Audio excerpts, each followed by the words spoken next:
Quantos estão felizes nesta tarde com Jesus? Levanta a mão, dá um sinalzinho. Glória a Deus.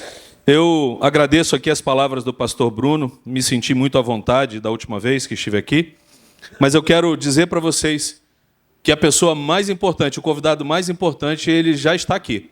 A pessoa do Espírito Santo de Deus. Se você pode, dê uma salva de palmas para o Espírito Santo.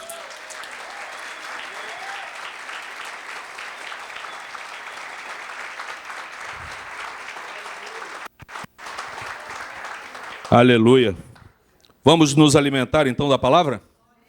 Você que pode, você que trouxe a sua Bíblia, abra comigo em 2 Reis, capítulo 20. Segundo livro de Reis, capítulo 20. Eu tenho toque, eu fico repetindo, porque quando eu vou assistir alguém, o pregador fala só uma vez a palavra e já está lendo. Eu não sei se abro a Bíblia, ou se eu presto atenção no que ele está falando. Segundo livro de Reis, capítulo 20, a partir do verso 1. Quem encontrou, diga amém, pastor. Quem não encontrou, diga misericórdia. Segundo Reis, capítulo 20, a partir do verso 1, na versão Nova Almeida atualizada. Por esse tempo, Ezequias adoeceu de uma enfermidade mortal. O profeta Isaías, filho de Amós, foi visitá-lo e lhe disse: assim diz o Senhor, põe em ordem a tua casa, porque você morrerá, você não vai escapar. Então Ezequias virou o rosto para a parede e orou ao Senhor, dizendo: ó Senhor, lembra-te de que andei diante de ti com fidelidade, com coração íntegro, e fiz o que era reto aos teus olhos.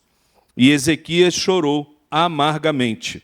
Antes que Isaías tivesse saído do pátio central, a palavra do Senhor veio a ele dizendo: volta e diga a Ezequias, príncipe do meu povo, assim diz o Senhor, o Deus de Davi seu pai, ouvi a sua oração e vi as suas lágrimas. Repita comigo: ouvi a sua oração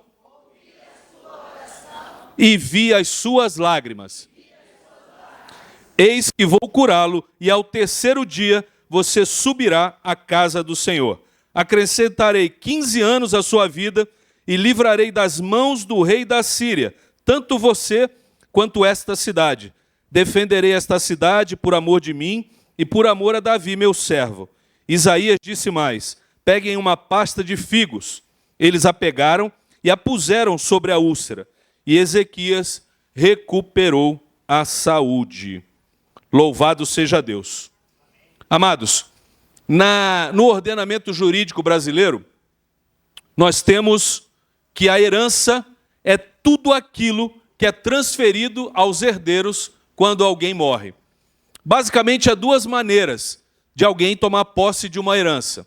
Ou por meio de um inventário, que é um procedimento jurídico, onde o juiz vai determinar quem fica com o quê, ou se a pessoa que faleceu deixou um testamento. Então, a herança de alguém que faleceu pode chegar à minha mão e à tua mão de duas maneiras: por meio de um inventário ou por meio do testamento. Não por acaso, a Bíblia, que é o livro mais lido no mundo, está dividido em dois blocos: o Antigo Testamento e o Novo Testamento. Nestes dois testamentos está estabelecido as regras para mim e para você, para que o nosso Pai transfira a herança dele para cada um de nós. Mas há uma coisa muito diferente na transmissão da herança. Para o testamento, transmissão da herança daquilo que se pratica lá fora e daquilo para aquilo que Deus colocou aqui. Para o testamento que Deus escreveu, ele não precisa morrer. Ele está vivo e está aqui, no meio de nós. A grande pergunta é: se esses dois testamentos nos mostram claramente como tomar posse da herança do nosso Pai Celestial, por que é que nós temos tantas dificuldades de receber e principalmente de usufruir daquilo que já é nosso por direito? Nessa passagem que nós lemos, no segundo livro de Reis, capítulo 20, em especial entre o verso 1 e o verso 7, nós lemos sobre a doença do rei Ezequias. Essa passagem apresenta 3 grandes personagens bíblicos e eu gostaria que vocês prestassem atenção e me acompanhassem, porque tem 3 grandes personagens aqui que nós precisamos descrever e entender para poder concluir a ideia que Deus tem para nós aqui nessa noite. O primeiro personagem é o profeta Isaías. O profeta Isaías é um dos profetas um dos maiores profetas do Antigo Testamento. Chamado de profeta messiânico, Isaías apontou para o Messias e para a obra salvadora. O seu livro é considerado uma Bíblia dentro da Bíblia. A Bíblia que nós usamos tem 66 livros. E o livro do profeta Isaías tem 66 capítulos. Da mesma forma que a Bíblia, os 39 primeiros capítulos tratam da graça. Da mesma forma que a Bíblia, os 27 seguintes, os 39 primeiros tratam da lei. E os 27 seguintes tratam da graça. O que seria para nós o Antigo e o Novo Testamento. Sobre o povo judeu, Isaías apontou para o pecado. Ele disse, olha, vocês se transformaram em idólatras, estão adorando outros ídolos, vocês não estão guardando o ano sabático, desde que a monarquia foi estabelecida em Israel. Era para que a cada 6 anos, retirando as coisas da terra, a terra pudesse descansar 1 ano. Esse era o ano sabático. E vocês nunca guardaram. Então, entre tantas coisas e tantas desobediências, Isaías apontou para o pecado do povo. Ele falou sobre o juízo de Deus, falou sobre o cativeiro na Babilônia. Isaías propôs um arrependimento sincero para o povo judeu e profetizou sobre o retorno para casa. E ele fez isso 100 anos antes de acontecer. Sobre Jesus, Isaías apresentou, apontou, abordou o nascimento, ele apontou o ministério, ele apontou o sofrimento, a morte e a ressurreição. Cerca de 700 anos antes de Jesus, Isaías profetizou talvez naquilo que é a passagem mais conhecida do seu livro. Ele foi ferido por causa das nossas transgressões e moído por causa das nossas iniquidades. Lá naquela cruz, o castigo que nos traz a paz estava sobre ele, e pelas suas pisaduras, eu e você fomos sarados. O primeiro personagem, então, nós já definimos, que é o profeta Isaías. O segundo é o rei Ezequias. Ezequias começou a reinar com 25 anos, substituindo seu pai, o rei Acais. O rei Ezequias promoveu reformas religiosas importantíssimas.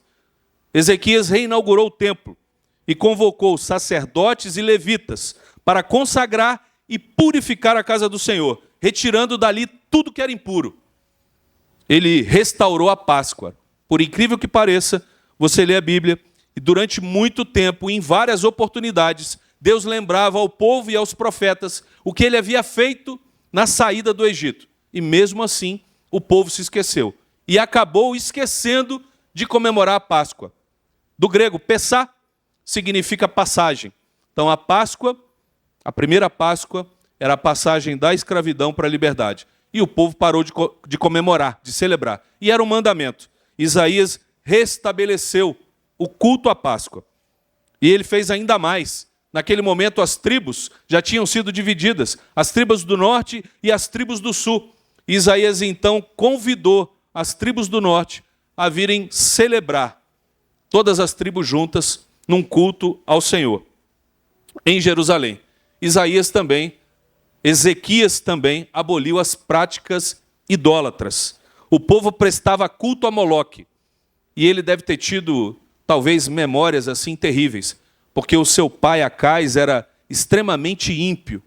E Ezequias viu o seu pai colocar alguns dos seus irmãos em sacrifício a Moloque.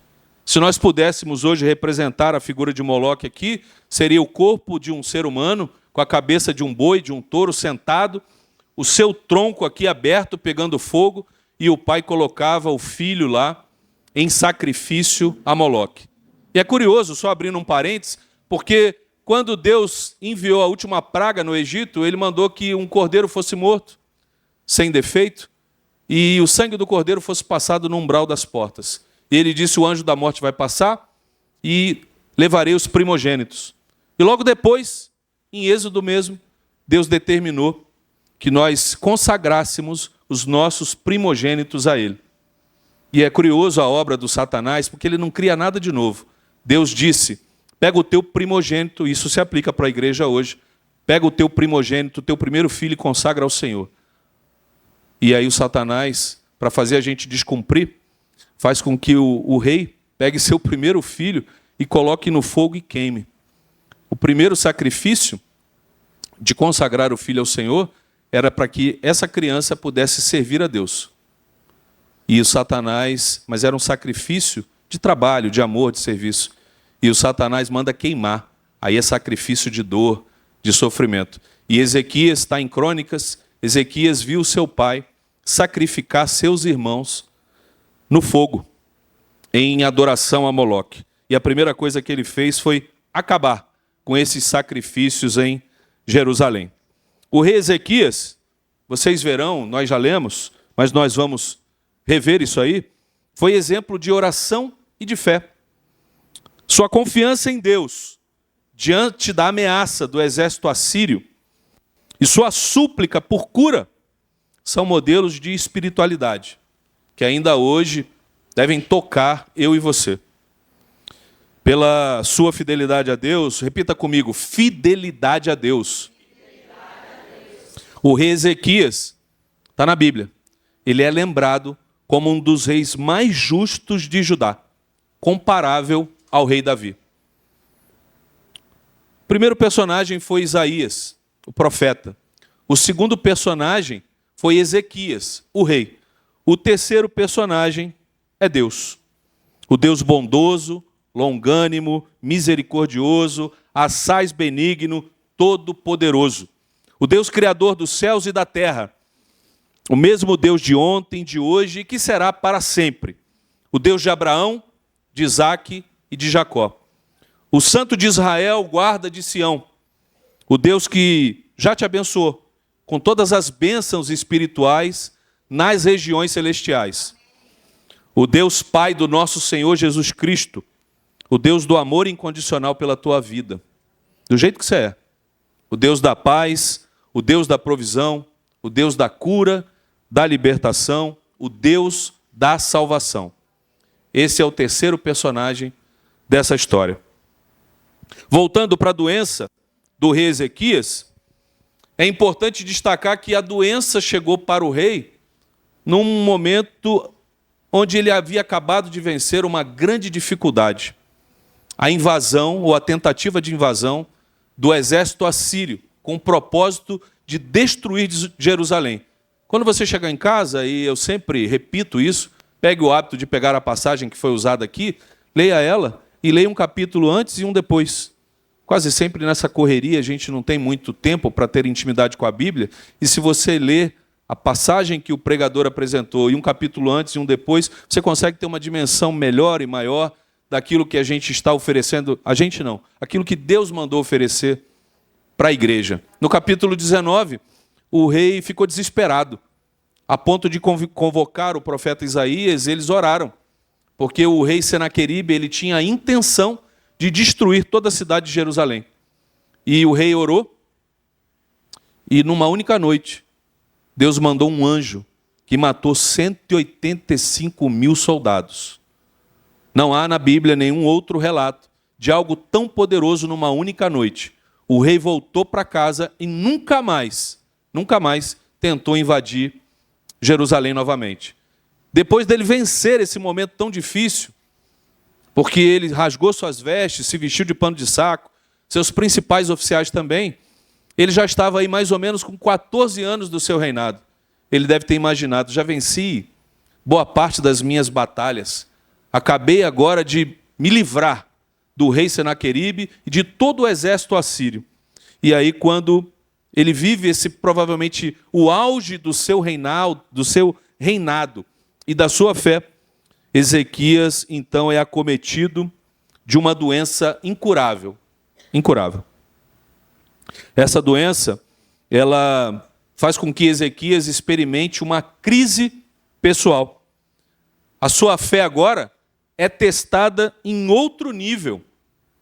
E aí o Senhor manda perguntar: quantas vezes você já orou por prosperidade financeira e o que aconteceu logo depois foi perder o emprego?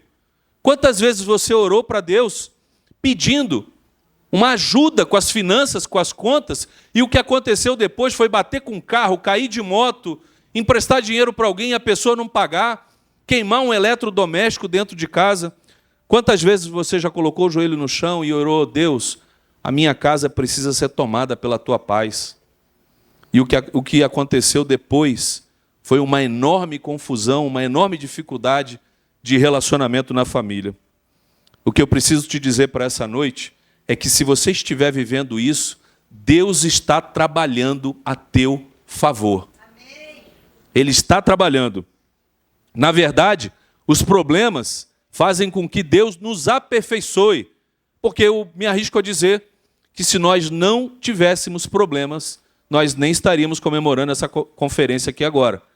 Porque a maioria de nós se prostrou na presença do Senhor e entregou tudo que tem num momento de desespero. E aí experimentou da graça de Deus.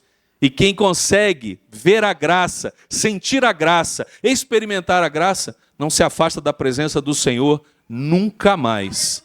Nunca mais. Eu preciso te dizer que esse problema que você está passando não vai te matar. E essa doença que chegou na sua família também não é de morte. É só Deus te chamando para mais perto. Você se afastou de mim. Coloca o joelho no chão. Consagre mais tempo do seu dia para mim. Entregue as primícias do teu dia ao teu Senhor. Todas as vezes, e eu já declarei isso aqui nesse altar, que um problema ocorre, talvez a gente faça as perguntas erradas. Mas eu faço parte de uma congregação. Eu estou dizimando, eu estou ofertando, eu honro a vida do meu pastor, eu participo de algumas escalas na igreja, eu não falto culto. Por que é que isso está acontecendo na minha vida? Se a gente não vigiar, a próxima coisa que a gente vai fazer é reclamar, é murmurar. Muda a abordagem com Deus. Pai, qual é a lição que eu preciso extrair deste problema que eu estou vivendo agora? O que o Senhor quer de mim neste momento? Porque talvez você precise entender que essa dificuldade que você está passando no teu casamento vai aperfeiçoar o casal. E depois, sabe o que vai acontecer? Deus vai colocar um casal igual a vocês, igual vocês eram no passado, para que vocês possam cuidar com a experiência, com a maturidade e principalmente com o testemunho de quem já experimentou da misericórdia de Deus. A vergonha que você um dia enfrentou, ela quase te esmagou. Te caluniaram, te difamaram. Você veio para a igreja e as pessoas não entenderam que você entregou a vida para Jesus, desceu as águas do batismo, se arrependeu de tudo, recebeu o selo do Espírito Santo e agora é uma vida nova. E quando a gente não cuida, a gente faz assim. E quando faz assim, eu aponto um dedo para o meu irmão, esquecendo da obra do Espírito Santo na vida dele, e fico com outros 3 apontados para mim. Quando alguém chega para mim e diz: pastor, esse irmão ficou 4 anos preso. Será que nós podemos confiar nele? Essa irmã era garota de programa. Será que nós podemos verdadeiramente confiar nela? Este homem já foi membro de gangue. Será que ele deveria estar aqui com as chaves da igreja? Quando isso acontece, o meu coração sangra. Porque se a gente não acredita na obra de Deus na vida do outro, no convertido, significa que aquele locutor é ele que nunca foi convertido. Não há coisa pior do que crente velho que nunca teve uma experiência com Deus. Não há coisa pior dentro de uma comunidade de que alguém que afirma ter sido convertido não acreditar na conversão, na mudança, na transformação do outro. Cuidem. Cuidem, porque isso é muito importante E isso pode atrapalhar que você coloque a mão na herança do Senhor. Amém? A sentença de morte, provavelmente que provocou uma doença no rei, era uma úlcera, que naquele tempo era incurável. A visita do profeta tinha um propósito muito específico. Coloca a tua casa em ordem, você vai morrer. Colocar a casa em ordem, naquele momento, provavelmente era, olha, acabamos de vencer algumas dificuldades, prepara o teu sucessor, porque você vai morrer, e o povo não pode sentir de que quando você morrer, a gente vai ficar sem rei, ou vai ficar sem alguém em condições de cuidar do povo.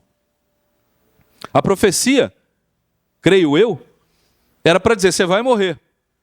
E as consequências naturais da morte é que alguém precisa ficar no seu lugar. Essa palavra, ela fala comigo há muito tempo. Porque eu penso, será que se Jesus me levar hoje, será que eu deixei a minha casa preparada? Eu estou deixando uma herança material ou eu estou deixando um legado? Eu sou referência de fé para os meus filhos? Eles me enxergam verdadeiramente como um homem de Deus? A minha vida é consagrada ao Senhor, de forma que eu não preciso falar da Bíblia. Porque quem lê a Bíblia somos nós, aqueles que creem. O mundo lá fora lê a vida do crente. Será que eu sou uma boa Bíblia para quem está lá fora? Quando essa palavra falou ao meu coração, eu pensei, o que eu estou deixando? Provavelmente era o que Isaías queria falar para Ezequias. Se você não preparou, prepara alguém, arruma a tua casa, deixa tudo pronto, porque isso que você está vivendo aí é de morte. Você vai morrer. O mais interessante é que Ezequias entendeu que aquilo era um aviso da parte de Deus. E há uma coisa muito importante que nós precisamos entender nessa noite. Se você já recebeu uma promessa, se você já recebeu uma exortação, se você já recebeu uma profecia da parte do Senhor, entenda que tudo isso é sinal, é reflexo de amor. Porque é tão ruim quando alguém chega para mim e diz, pastor, ora, veja se Deus tem alguma coisa para mim. O pastor, ele é mensageiro, se Deus quiser entregar a mensagem. Se ele não quiser, não tem mensagem. E algumas vezes eu fico tão angustiado, porque eu queria, pelos meios naturais, dizer, olha, tudo vai ser restaurado. E aí você ora, Deus não fala nada. Se Deus mandou você se consertar, é porque Ele te ama. Se Deus mandou arrumar a casa, é sinal de amor. Se Deus mandou você mudar, para que a promessa se cumpra na tua vida, muda logo. Porque a herança está aqui, ó. Está tudo aqui. Quando Ezequias recebeu isso do profeta, eu fico imaginando que ele deve ter imaginado muitas coisas. Mas tem uma coisa interessante que Ezequias não fez. Não murmurou. E ele não entendeu aquilo como algo que não podia ser mudado. Ele tratou aquilo como algo que ele podia tratar diretamente com o dono de todas as coisas. Alguns problemas na minha vida e na vida de vocês podem ser mudados. Alguns destinos podem ser transformados. Talvez você e a sua casa hoje sejam um ponto de mudança de toda uma geração. Talvez hoje você esteja na casa do Senhor e os seus pais não estavam, seus avós não estavam. Mas é a partir de você que toda uma descendência vai ser abençoada. Você precisa crer nisso. Êxodo capítulo 20, a partir do verso 5, eu sou um Deus zeloso, que visito nos filhos a iniquidade dos pais, até a 3ª e a 4ª geração. Mas abençoo por 1000 anos aqueles que me amam e que me obedecem. O que você está deixando para a tua descendência? Se você morrer hoje, os teus descendentes serão abençoados ou amaldiçoados? Esse não era o propósito da pregação. É que o Espírito Santo mandou falar, receba aí em nome de Jesus. Tem uma coisa que a gente não pode fazer. E muitas vezes orando, eu tenho essa visão desse momento que Ezequias viveu. Ele não murmurou e ele não foi paralisado pelo problema. Existe um inimigo muito próximo que eu e você muitas vezes não conseguimos combater. Faça assim com o seu dedo profético. Aqui, ó, meu maior inimigo. A fé é o exercício da intelectualidade. Eu preciso crer naquilo que eu nunca vi. E quando o diabo te ataca? Aonde que ele ataca? Na mente. Você não é digno de estar aqui. Casou depois de fazer sexo fora da aliança do casamento. Você está na terceira união. Você já foi alcoólatra, já foi viciado, você já foi bandido, já foi prostituta. Você não vem de uma família feliz, você não tem pai, sua mãe não te amou. A melhor tradução da palavra diabo no latim é acusador. A sua mente está te acusando? Isso não vem de Deus, não. A minha esposa, ela tem uma brincadeira, mas que ela usa com toda a autoridade. Ei, Satanás, eu já estou te vendo. Está repreendido em nome de Jesus. Porque essas coisas vêm para estragar o dia. Vêm para nos diminuir, nos envergonhar, nos humilhar. A maior expressão do caráter de Deus é o amor. Eu preciso ter amor pela pessoa que está do meu lado e você precisa transbordar amor por todas as coisas. Não é saudável do ponto de vista coletivo e não é legal do ponto de vista espiritual que a gente fique olhando para trás, para o meu passado e para o passado do meu irmão. Eu preciso olhar para frente. Voltando para o ponto de Ezequias, os problemas servem para nos paralisar, eles são usados para nos paralisar. Me recordo de que quando Pedro foi preso, ele acabou dormindo, porque ele confiava em quem estava com ele. Quando Paulo e Silas foram presos, eles cantaram na prisão. Esses homens fizeram coisas que talvez eu e vocês não faríamos. Quem é você quando falta o dinheiro para completar as contas do mês? Quem é você quando você é ofendido, humilhado e envergonhado? Quem é você quando as coisas não funcionam do jeito que você planejou? Ezequias, ele decidiu que ele não ia ficar prostrado na cama. Ele decidiu que ele não ia fazer o papel da vítima. Porque algumas pessoas, elas imaginam que o mundo precisa parar quando elas estão com algum problema. Mas Ezequias falou com o dono da palavra. Ezequias entregou para o único que poderia resolver todas as questões da vida dele. O que eu tenho para a igreja essa noite é, se você está vivendo algum problema, em nome de Jesus, não reclame, não murmure, pergunta para Deus qual é a lição que você precisa extrair. No que Ele está querendo te aperfeiçoar, para onde Ele está te levando. E eu te digo em nome de Jesus, como já disseram para mim, pastor, mas eu estou todo quebrado. Parece que tudo que eu falo com a mulher vira problema, parece que o meu ambiente de trabalho está carregado, eu estou com dificuldade de relacionamento em todas as áreas da minha vida. Eu orei, o Senhor orou, e eu pensei que todas as coisas iam mudar, mas eu estou sendo espremido. Eu digo, irmão, levanta a mão, dá um glória a Deus. Porque Deus, quando quer fazer algo, Ele quebra o vaso em pedacinho bem pequenininho, e aí depois Ele faz um novo, só que Ele coloca no fogo. Para fazer o vaso de novo, vai para o fogo. E aí queima, e aí dói. Deus não pega remendo, Ele não vai te remendar, Ele vai te quebrar. Se a gente falar isso para o recém-convertido, o cara some da igreja.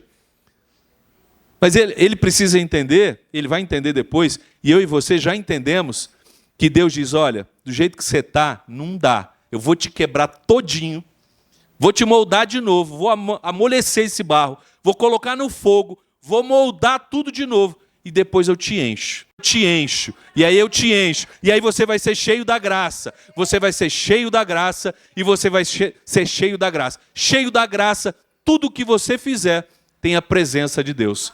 Como é difícil entender isso quando a gente está quebrado em pedacinhos. Quem é que nunca passou por dificuldade no casamento? Quem é que nunca passou por dificuldade financeira? Quem é que nunca imaginou que uma doença era para a morte e não era para a morte? Quem é que imaginou que ao perder o trabalho ia passar fome e o alimento nunca faltou?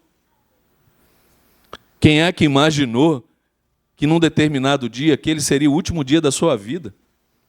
E na semana seguinte, parece que o céu ficou mais azul, o jardim ficou mais verde, as flores ficaram mais bonitas. Quando eu olho para a vida de Davi, por exemplo, com 14, 15 anos, ele recebeu o óleo na cabeça do profeta, na presença de toda a sua família e dos anciãos. E aí, isso foi em 1 Samuel capítulo 16. Em 2 Samuel capítulo 5 está lá. E Davi assumiu com 30 anos de idade. Ou seja, ele passou 15 anos fugindo de todo tipo de problema. Será que se Deus falasse, Davi, eu tenho um trono para a tua vida, você vai ser o próximo rei, mas você precisa esperar 15 anos. O rei Saul, que está no trono agora, eu já desprezei ele, mas ele vai tentar te matar. Ele vai te perseguir, ele vai perseguir a tua família. Você vai ter que sair da tua casa, você vai morar na floresta, vai morar na caverna, você vai passar necessidade. Mas espera 15 anos. Será que se Deus falasse isso para Davi, ele teria tido tanta força para suportar o processo? É que Deus está falando para você hoje. O que Ele tem para te entregar ainda não está pronto. A bênção não está pronta. E talvez você também não esteja pronto para receber. Mas uma coisa eu sei.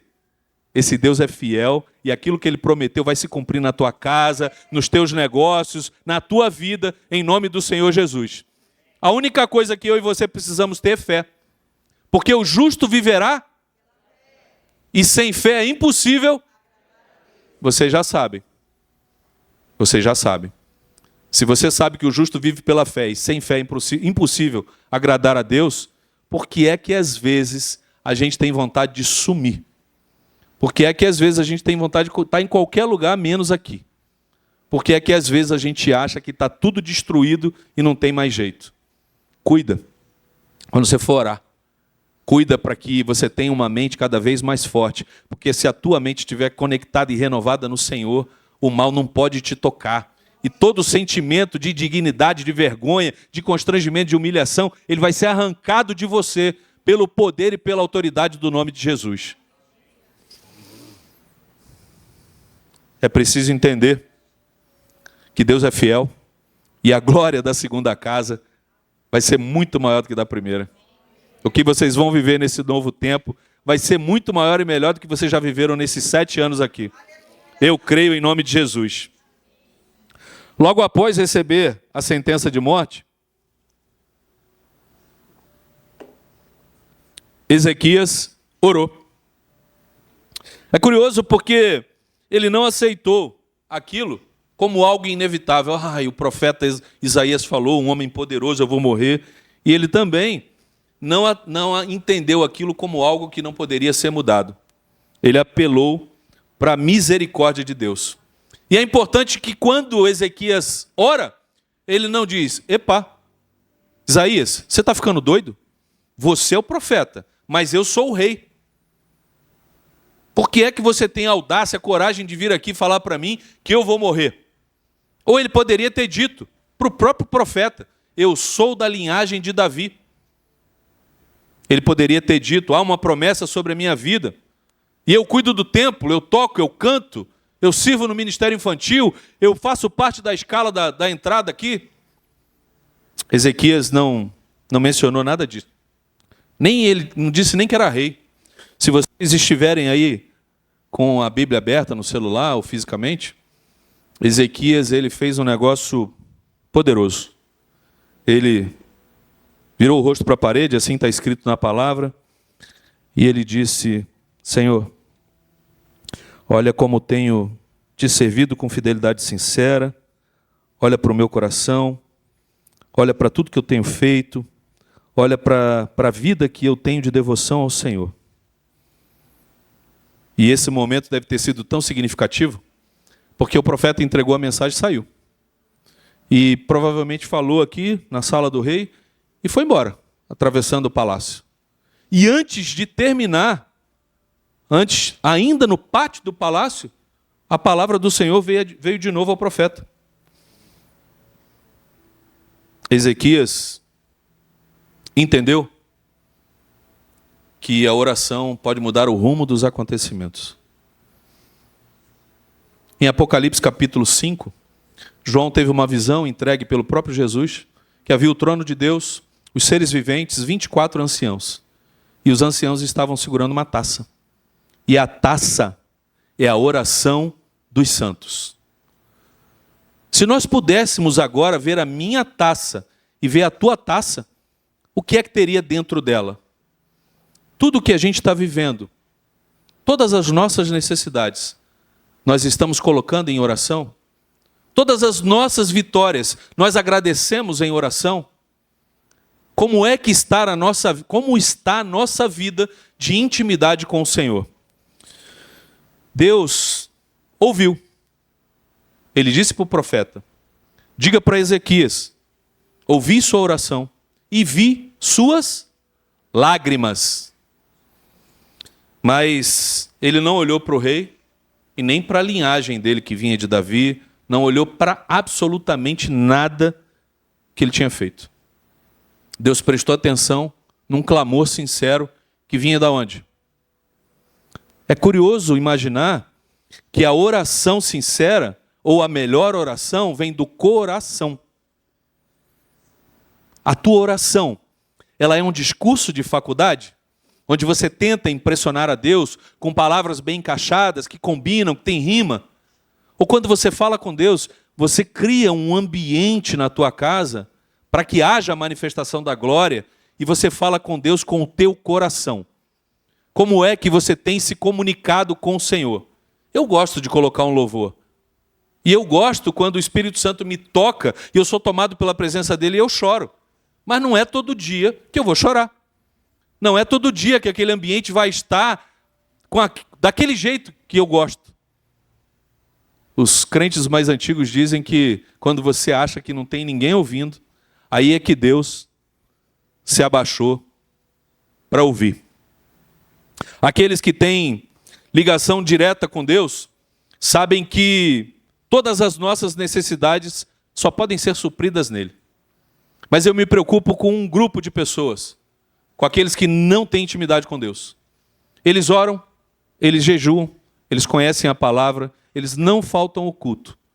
Mas logo depois de orar, eles saem correndo para fazer.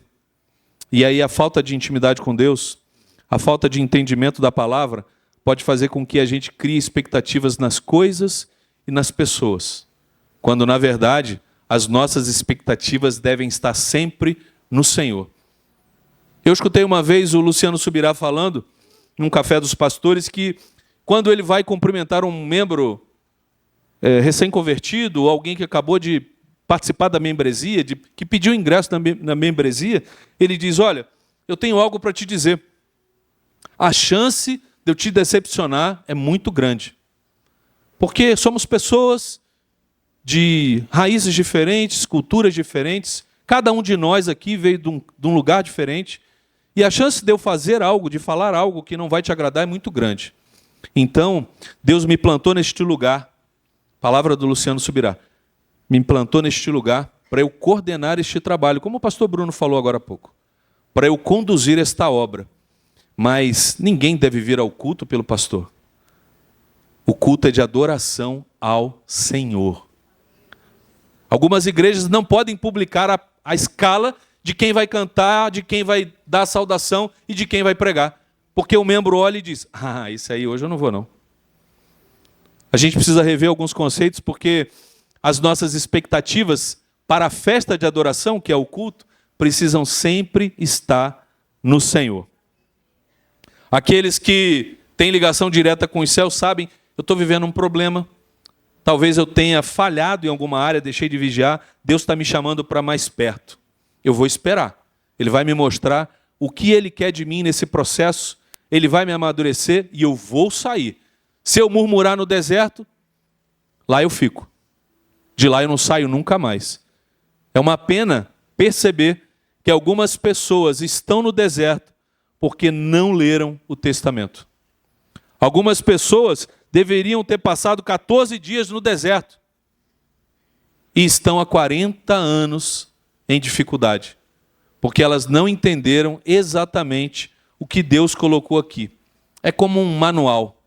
Você lê para executar da melhor forma possível. Ezequias orou e o mundo espiritual se moveu a favor dele. Antes mesmo do profeta sair, Deus falou: ouvi a oração e vi suas lágrimas. Deus prometeu curar Ezequias em 3 dias e acrescentar mais 15 anos à vida dele. Além disso, prometeu livrar ele e toda a cidade de Jerusalém, todo o povo judeu, das mãos do rei da Síria. Dito isso, o profeta mandou pegar a pasta de figo e passar sobre a úlcera. Quando você se ajoelha, o céu se levanta para ouvir. Tem uma canção que eu gosto muito, eu não sei quanto tempo ela existe, que ela diz assim: Deus não rejeita a oração, oração é alimento. Nunca vi um justo sem resposta ou ficar no sofrimento. Basta somente esperar o que Deus irá fazer. Quando Ele estende suas mãos, é a hora de vencer. Então faz o quê? Então louve, simplesmente louve. Está chorando, louve. Precisando, louve. Está sofrendo, louve. Não importa, louve. Seu louvor invade os céus. Não pare de louvar, porque Deus está ouvindo. Não pare.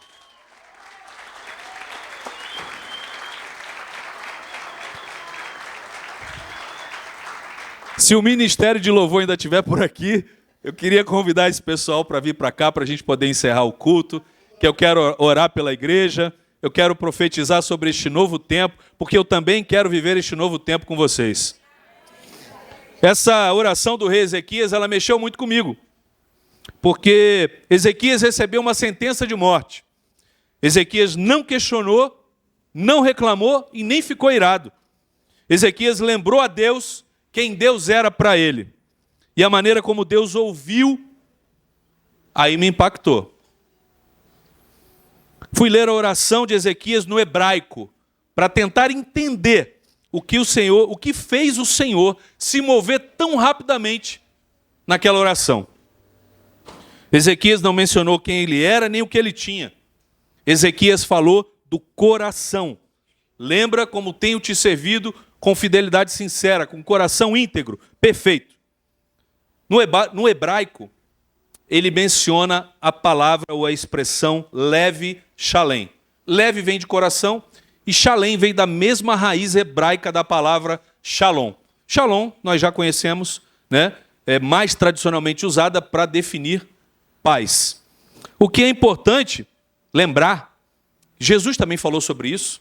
No mundo terei tribulações, mas tem de bom ânimo. Eu venci e vocês vão vencer.